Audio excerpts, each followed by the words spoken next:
Екипата на Карбенци како фаворит на домашен терен ќе го пречега тимот на Малеш од Берово во рамки на 6-тото коло на Трета лига Исток. Домашниот терен и по добрата форма е голема предност за тимот на Карбенци во однос на гостинот од Берово кој по серијата порази во претходното коло стигна до првите бодови славејќи над Тиверие, која пак во ова коло е слободна.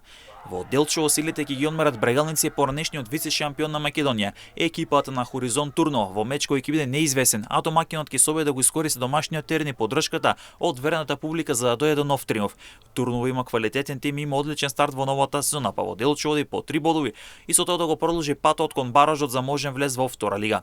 Ударник во Пирава ќе ги одмери силите со екипата на Рудар, каде домашниот тим ќе биде фаворит против гостинот од Пробиштип кој ќе сака враќање на победничките патеки на терен каде тешко се освојуваат бодови. Екипата на Светлос единствената која е на дното од табелата без бодови, а сега бодови ќе бара во петиот за нив меч против Овче поле. Гостинот од Свети Николе со 2 порази во низ има идеална шанса во Зрновци да се врати на победничките патеки. Непоразениот лидер победа ќе го пречега тимот на Дојронско езеро на градскиот стадион во Валандова. Надпревар кој сигурно одново ќе го наполни стадионот со публика, а победа ќе има улогата на фаворит.